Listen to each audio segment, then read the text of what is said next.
उन्हीं बादलों के बूंदों के साथ वो खेत में गिरता है। ये तीसरी आहुति हुई। ठीक है, अब खेत में अगर मान लो गेहूं खेत में गिर गए, चावल के खेत में गिर गए, दाल के खेत में, अरहर के खेत में गिर गए, और उस चावल, उस गेहूं, उस अरहर को यदि मनुष्य ने खा लिया तो आप मनुष्य जीवन में आ जाएंगे। उस चावल को जब मनुष्य खाएगा, अब देखो एक चौथा आहुति हो रही है उसकी, मनुष्य उसका चावल दाल रोटी बनाकर खा लिया है ना, उस अन्न के खाने से वीर्य बनता है, और वह वीर्य जब स्त्री के गर्भ में जाता है तो उससे फिर जीव उत्पन्न होता है। तो एक पंचम आहुति होती है। अब 5 आहुतियों में कहीं एक जगह गड़बड़ हुआ तो जन्म मिला, जन्म नहीं मिला। मान लीजिए जिस बूंद में आप अटके पड़े हुए हैं, आकाश में लगा, अगर वहां बरसा का पानी मिला ही नहीं तो आकाश में आप पता नहीं कितने लाखों साल तक पड़े रहे, और आपको पता है कि मैं जीवात्मा हूं, मैं बड़ा दुखी हूं, लटका पड़ा हुआ हूं, छटपटाएंगे आप? अब आप पूछे कैसे छटपटाएंगे? आप बताओ, देखो हम लोग की इतनी बड़ी शरीर है, जो छोटे छोटे कीड़े नाली में दिखाई देते हैं वो भी छटपटाते हैं कि नहीं? छटपटाते हैं। मच्छर को देखो, मच्छर को जब ठोक दो तो नीचे गिर के छटपटाता है कि नहीं? सबको अपने अपने शरीर में सबको अभिमान होता है, सबको दुख और सुख का अनुभव होता है, सबको अनुभव होता है। इसलिए हम उस आकाश में लटके हुए तो दुखी है, नीचे गिर के आ गया, मान लीजिए कहीं उसको बकरी ने खा लिया, कहीं गधे ने खा लिया उस घास को, या उस अन्न को, उसको कहीं सिंह ने खा लिया, तो कहाँ किस योजना में चले जाएंगे? उधर चले जाएंगे, है ना। अब मान लो गेहूं बनी गए, गेहूं बन गए, गेहूं बन के आ गया, रोटी बनी, जिस पार्ट में वह जीवात्मा है वहां तक जीवात्मा देखो कितना हो रहा है, आग में सेका जाता है रोटी, तो जीवात्मा मरती नहीं है। नैनम छिंदन्ति शास्त्राणि, गीता में भगवान क्या करें दूसरा अध्याय में, नैनम छिंदन्ति शास्त्राणि नैनम दहति पावकः न एनम छिंदन्ति शास्त्र, कोई शब्द इसको छेद नहीं सकता, न एनम दहति पावकः, न इसको अग्नि जला सकता है, न चैनम क्लेदयन्ति आपो, न तो इसको कभी भी आपको माने जल, कभी जल इसको घुला उला कर, जैसे नमक घुल जाता है तो उसको जल घुला उला करके समाप्त करते, ये भी नहीं संभव है। वह जीवात्मा होती है।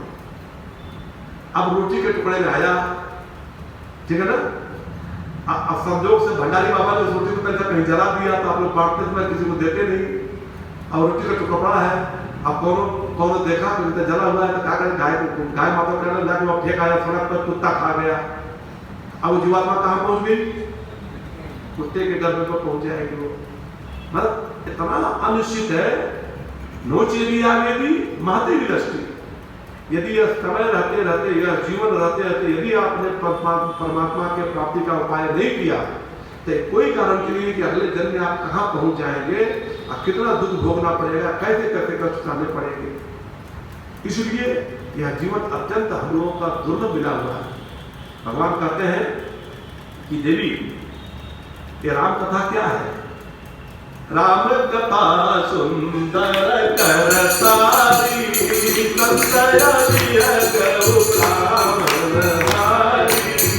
राम कथा करी कब गुटारी, सागर तुम गिरिराज कुमारी, राम नाम गुण करी रसुआए, जन्म कर्म अजलित सुखी गाए, जथा अनंत राम भगवान, कथा कथा की रति जाना, सदपि कथा सुख गति मति मोरी, कहियाऊ के गीति रति सोई, उमा भस्म तव सहज सुखाई, सुखद संत मत मुनि भाई,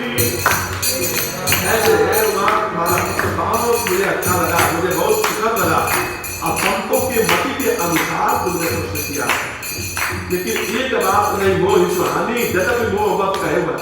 जब तुमने अज्ञान के कारण कहा है, तुम जो कहा राम को आना, वो राम को यौन है, ये मुझे अच्छा नहीं लगा। अब उनको बताने चल रहे हैं भगवान शंकर जी पार्वती जी से कह रहे हैं कि राम कौन है। अब देखिए राम को बताने के लिए शंकर जी समझा रहे पार्वती को, सुन गिरिराज कुमार ब्रह्म तम रवि कर बचन शब्द। रवि के प्रकाश के समान मेरे वचनों को सुनो, जो प्रकाशित करे तुम्हारे ज्ञान को हर लेगा। दोहा नंबर 115 रामचरितमानस बालकांड दोहा नंबर 115। अब उनका प्रश्न था ना कि वो अलगपति जो निर्गुण निराकार है वही राम है, वही सब बने हैं, दूसरे कोई नहीं। अब शंकर जी वहां से उत्तर देना शुरू करते हैं, एक एक प्रश्न का उत्तर चल रहा है। शगुन नहीं अगुन नहीं कछु बेदा, गावहीं मुनि पुराण रुद बेदा। अगुन आरोप अलग जोई, भगत प्रेम भगत गुण सोई। जो गुण नहीं करता गुण रोगी कैसे, जनही ऊपर भी लगन नहीं जैसे। जसु नाम ब्रह्म की मीरा पतंगा, तेरी मत कही अभी मोह विभंगा। हमारा प्रकट जाने की देवी वह जो निर्गुण निराकार परमात्मा जो अंतर्यामी है, वो सारे संसार में ही नहीं सारे ब्रह्मांड में जो व्याप्त है, वही निर्गुण निराकार परमात्मा भक्तों के प्रेम में वही सगुण बन जाता है। कि भगवान कहते हैं सर्वशक्तिमान है, सर्वज्ञ है, तो कुछ भी बन सकते हैं। इसलिए भगवान से जो प्रेम करता है, भगवान उससे भी प्रेम करते हैं। और जब भगवान प्रेम करते हैं तो भक्त अगर चाहता है, भक्त के ऊपर अगर कोई आँच आती है, भक्त प्रहलाद था, प्रहलाद के हृदय में भगवान के और कोई जचता ही नहीं था। उसका पिता उसका गर्दन पकड़ा हुआ है, एक हाथ पकड़ा हुआ है बाएं हाथ से, दाएं हाथ में तलवार लेकर उसको मारने के लिए बिल्कुल तलवार उठाया। क्या बता तेरा भगवान कहाँ है? हाँ भगवान तो मेरे सब जगह है पिताजी, वो आप में भी है। ये जो तलवार आप उठाए हुए हैं मुझे मारने के लिए ना, इस तलवार में भी वही परमात्मा है। कहा अच्छा, उसका क्रोध और बढ़ गया। कहा ऐसे तो पेटू को इस खम्भे मारो, यही मैं काट डालता हूँ। खम्भे बातें का बताओ तुम्हारे भगवान इसमें है, कहा मेरे भगवान इसमें खम्भे में भी है। जैसे ही उसे तलवार ऐसे हाथ उठाया कि तलवार उठा करके काटे उसका सिर, जैसे ही तलवार का हाथ ऊपर किया, उस खंभे को फाड़ करके परमात्मा प्रकट हो गए। कैसा परमात्मा? जो राम के रूप में इतना सुंदर परमात्मा है, ऐसा सुंदर जिसका रूप है, कृष्ण के रूप में जो इतना मधुर मधुर बंसी बजाता है, जो इतना नाच गान करता है ना?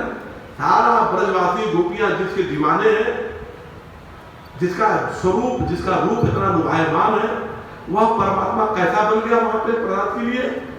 नरसिंह भगवान, बोलिए नरसिंह भगवान की। कैसा बन गया?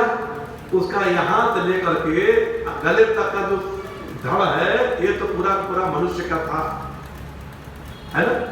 अब धड़ के ऊपर क्या हुआ? सिंह बन गया। ऐसा कोई आप जंतु देखे आप संसार में कहीं देखते? कैसा भी अच्छा भगवान बने, आधा पशु आधा मनुष्य, नर सिंह की रक्षा की नहीं की।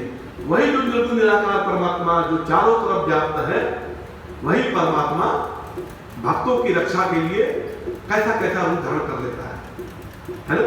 ये कथा अभी आगे आएगी कि राम की जो उत्पत्ति, राम जो आए हैं, ये भी अब शंकर जी बताएंगे आगे चलकर पार्वती जी को कि राम किस कारण से उत्पन्न हुए, कैसे आए। अभी इसी में अभी आज ही आ जाएगा। तो कह रहे हैं तो परमात्मा कैसा है? जो निर्गुण है वही सगुण होकर के आ जाता है ना? अब भक्तों के मन को रखने के लिए, भक्तों के कल्याण के लिए, यदा यदा हि धर्मस्य ग्लानिर्भवति भारत, है ना? और रामचरितमानस क्या कहता है? जब जब हो ही धर्म कह हानि,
तो निर्गुण निराकार होकर सर्वज्ञ कैसे हो गया?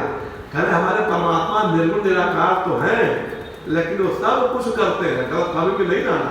अरे पंडित जी आप तो बड़े धार्मिक हैं और आप ऐसी बात क्यों करते हैं? अरे परमात्मा है, उसमें 16 कला होती है, 16 कला में सभी कलाएं होती है। परमात्मा कैसा है? देखिए तुलसीदास जी कर रहे हैं, बिन पद चलई सुनई बिनु काना, कर बिनु कर्म करई बिनाना, आनंद रहित सकल रस भोगी, बिनु वाणी बचता बड़ जोगी, सम बिनु पर संयन बिनु देखा, त्रयी ज्ञान बिनु बात अचेता, अकब पाति अलौकिक करनी, महिमा का सुजाई नहीं बरनी, महिमा का सुजाई नहीं बरनी।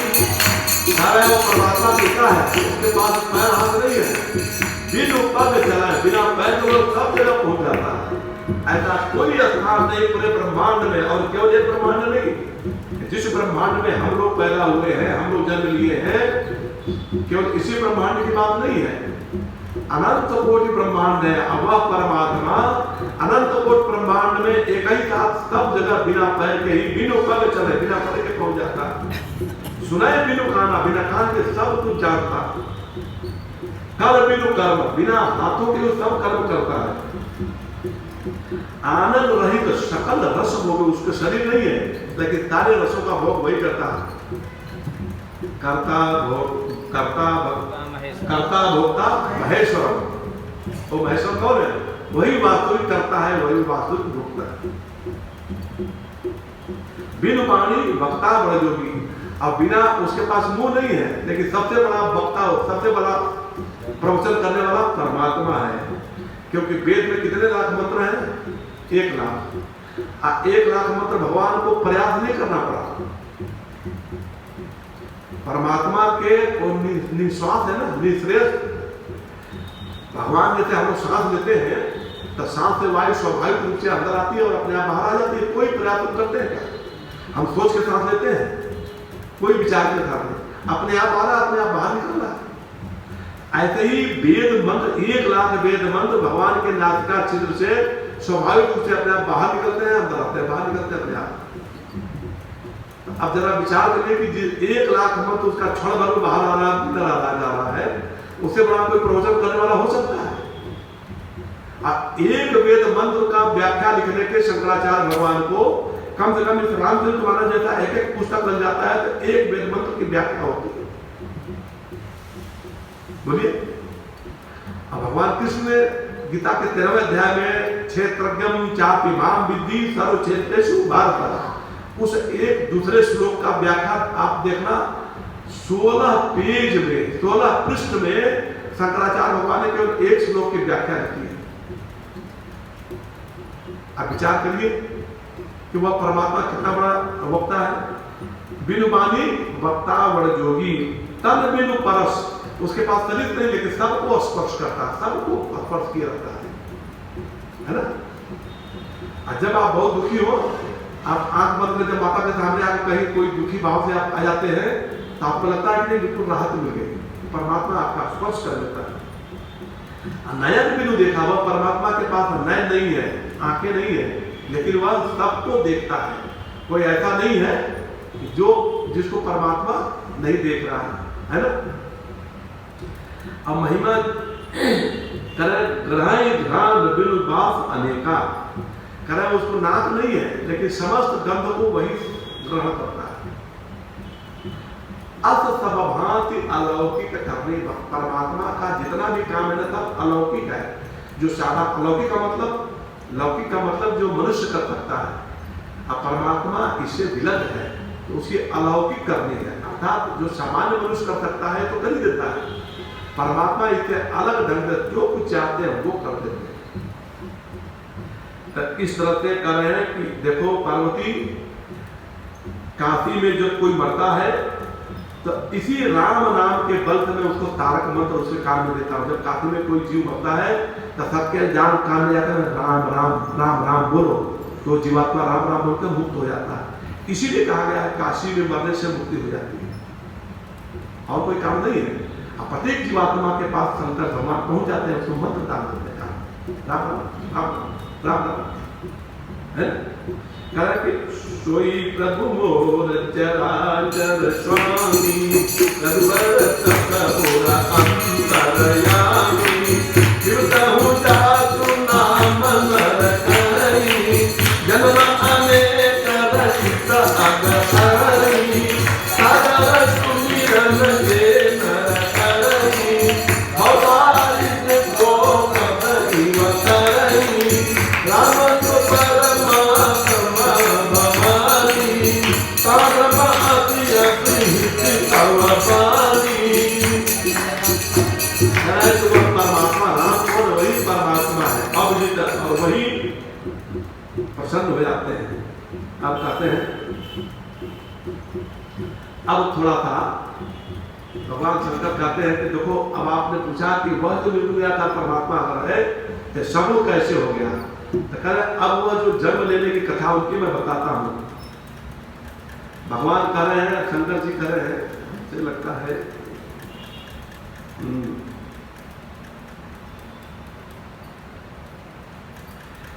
कह रहे कि वह जो परमात्मा है, परमात्मा इस संसार में आते हैं, किस लिए आते हैं?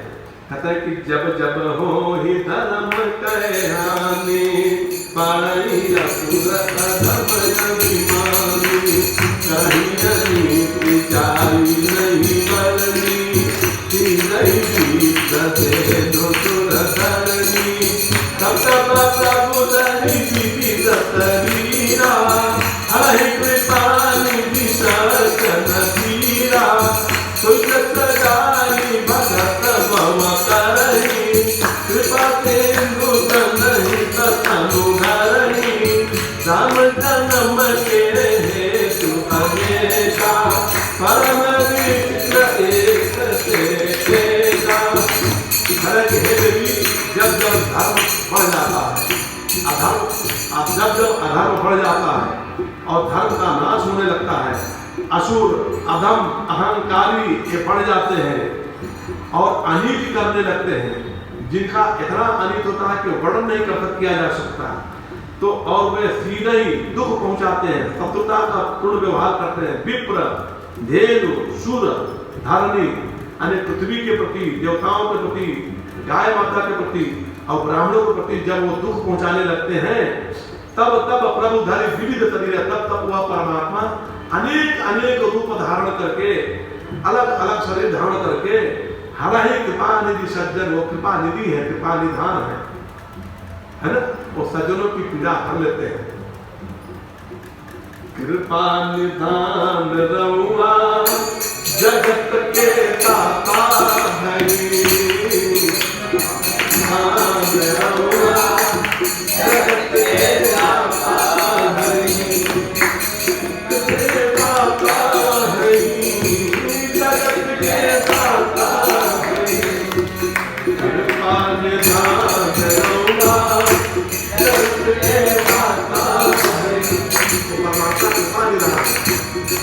जगत को उत्पन्न करने वाले है ना, इसलिए वह परमात्मा अपने भक्तों के उनके हृदय में बैठे हुए उनके प्रति जो प्रेम है उसको पहचान करके परमात्मा जन्म लेते हैं, इस संसार में आते हैं। कहते हैं कि देवी देखो, राम जन्म के हेतु अनेका परम विचित्र एक ते एका। भगवान जन्म लेने के अनेक कारण हैं, एक नहीं अनेकों कारण हैं। अब प्रत्येक कारण एक से बढ़कर एक है। लेकिन अब आगे कह रहे हैं, जन्म एक दुई कहूंगा, अब सबका बखान में कहां कर पाऊंगा देवी, अनेक कारण है। तो एक दो जन्म की कथा मैं तुझसे सुना देता हूं। कह रहे कि देखो, एक बार भगवान शंकर भगवान विष्णु के दरबार में संघारी आदि चारों कुमार गए। उनके जो गेट पर गार्ड था जय और विजय, उसे रोक दिया अंदर जाने का। कह रहे तुम परमात्मा से मिलने में जीव को रोकते हो, जाओ तुमको श्राप दे, तुम राक्षस है, तुम्हारा राक्षस काम है। अब उसको श्राप दे दिया।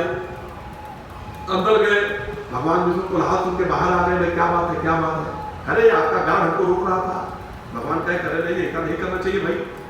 लेकिन उसने कहा कि प्रभु इन्होंने हमको श्राप दे दिया, अब आपके यहाँ से हमको हटा रहे हैं, हमारा सेवा टर्मिनेट हो गया, अब हम जा रहे हैं मृत्यु लोक में, हमको राक्षस बनना पड़ेगा। तो भगवान ने प्रार्थना किया ब्राह्मणों से, उन चारों कुमारों से, ये मेरा चेला है, इसके पर थोड़ा कृपा कर दीजिए। तो उन्होंने चारों कुमारों ने आशीर्वाद दिया, अच्छा ठीक है जाओ, देखो जन्म तो मैंने श्राप दे दिया, जन्म तो लेना पड़ेगा, लेकिन 3 ही जन्म लेना पड़ेगा। अब 3 जन्म लोगे और 3 जन्म के बाद तीसरे जन्म में भगवान स्वयं आएंगे। अब तुम लोग अपने हाथ से मारेंगे, तब तुम लोग का उद्धार हो जाएगा।